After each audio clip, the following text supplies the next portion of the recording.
Hey, selamat siang. Kok selamat? Ini bener masih siang ya? Jam 4. Ini pulang kampus tadi beli minuman. Di rumah ternyata istri masak ini, goreng bayam. Nih, bayam. Bayam digoreng. Enak juga. Hmm, hmm, good.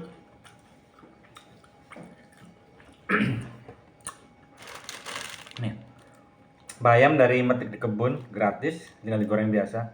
Bisa buat cemilan, buat teman ngetik, teman baca-baca, teman nonton. Murmer. Ini tadi pagi di YouTube itu saya posting, kok di YouTube, di Instagram. Di Instagram tadi pagi posting terkait dengan literasi visual. Terus tadi juga di kelas ngomong literasi visual yang ini loh, yang di nih, nggak kelihatan ya, ini ya. Yang ini, kok malah ini. Mana sih? Yang ini. Kelihatan nggak? Yang inilah pokoknya. Jadi sambil ngambil bayam goreng, keripik bayam dibumbuin gurih pedas enak. Jadi posting tentang literasi visual dalam fotografi. Karena seperti biasa kalau di semester gasal ini saya akan kebagian jatah untuk ngajar fotografi.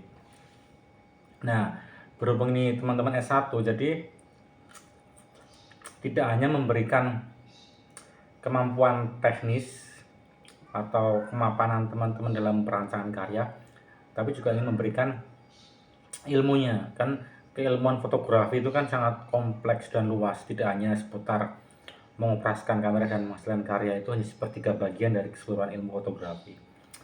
Di sepertiga yang lain ada terkait mengkajinya untuk mengkurasi foto, penelitian foto, dan di sepertiga berikutnya juga mempelajari terkait sejarah foto. Jadi belajar fotografi tidak hanya sekedar jadi fotografer, tapi juga bisa jadi sejarawan foto, bisa jadi peneliti, pengkaji foto, banyak. Jadi kalau mahasiswa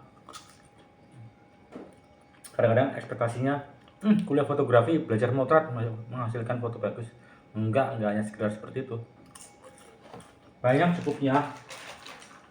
Orang kalau kita membicarakan sejarah foto pun, apalagi ngomongin periodisasi, pengaruh kebudayaan ini, pengaruh ini terhadap karya foto di periode tertentu, ada lagi babagannya, macam-macam, style, gaya visual, kategorisasi foto. Ini di STEK itu jenisnya banyak. Itu baru ngomongin sejarah fotografi pada periode ini misalnya. Itu kompleksitas banyak, berhubungan dengan kelas sosial, dengan bagaimana fotografi mempengaruhi masyarakat, mempengaruhi cara pandang terhadap kondisi sosial kultural tertentu. Itu ada juga. Jadi kalau belajar fotografi cuma ngomongkan mengenai definisi fotografi ditemukan pada simposium fotografi pertama, bla bla bla, ya itu kan teman-teman sudah bisa baca sendiri. Tapi bagaimana kita membangun perspektif, bagaimana membangun daya kritis teman-teman tuh yang tantangan sebenarnya. Karena sekarang kan tantangan utama teman-teman mahasiswa adalah di membaca. Ini malah ngomongin kuliah, nggak apa-apa ya, sambil minum es teh, sambil ngemil keripik bayam istimewa. Kenapa istimewa? Karena gratis, sambil di kebun tinggal goreng. Begitu. Kita yang sore hari sambil ngemil ngobrol. Tadi posting literasi visual, ada yang tanya, kenapa sih harus literasi? Ya karena begini begitu. Bisa lihat di IG saya, ada 3 kan, etika. Ya sama, pada prinsipnya ketika kita memotret, kita juga dibatasi atau dalam kerangka kode etik, ya seperti halnya kode etik jurnalistik. Terus kita juga di bawah payung HKI, hak kekayaan intelektual, hak moral, hak eksklusif, hak ekonomi. Karena bagaimanapun juga dalam sekup budaya visual, fotografi itu paling kompleks dan paling fleksibel karena bisa diberdayakan menjadi banyak ruang-ruang, menjadi banyak kegunaan. Bisa jadi untuk desain kemasan, jadi iklan, jadi komik, bahkan macam-macam.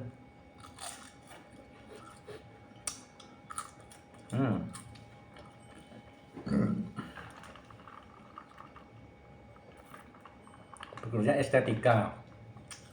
Di aspek yang kedua ada estetika, itu ngomongkan mengenai aspek teknikal dan juga bagaimana efek visual yang dihasilkan.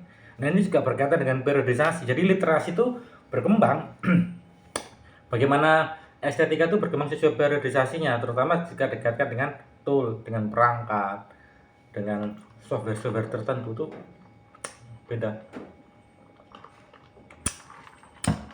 Aspek ketiga itu ngomongkan mengenai berpikir kritis.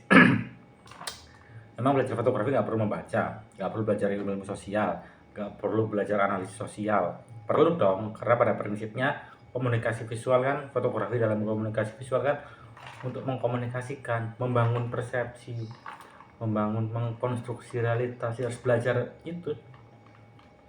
Kalau nggak membaca, nggak belajar mengenai analisis sosial, ya nanti jadinya nggak berdaya dan kurang greget. Ya lebih lengkap ada di kelas saya kalau mau kuliah fotografi di TKV. 2-3 pertemuan awal ngomongkan hal begitu, basa-basi, bahas sana bahas ini, itu basa-basi. Baru ntar kemudian ngomongkan bagaimana cara memotret, gaya foto, gaya visual, teknik dan macam-macamnya. Ntar di akhir baru kita di 4 pertemuan akhir baru ngomongkan mengenai perancangan bla bla bla bla. Ini enak, kembali lagi ke keripik bayam. Ya pokoknya kalau ngambil sore, ngobrol sore itu, misalnya teman-teman lagi luang main ke rumah, kita ngetes sore sambil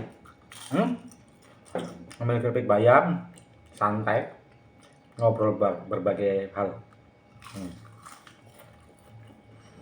Udah, lihat, tuh, dekat, mantap. Ini satu genggam bisa jadi begini karena mengembangkan, kriuk, crispy, mantap. Ini kategori vegan nggak ya? Gorengan, tapi kan minyaknya kelapa sawit, tepungnya terigu, gandum ya, apa sih, dari apa sih?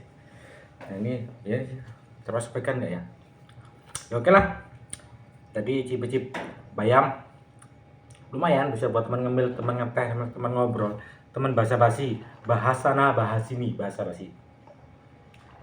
Sip, udah jam 4, ngasuh, relax sebentar, mandi,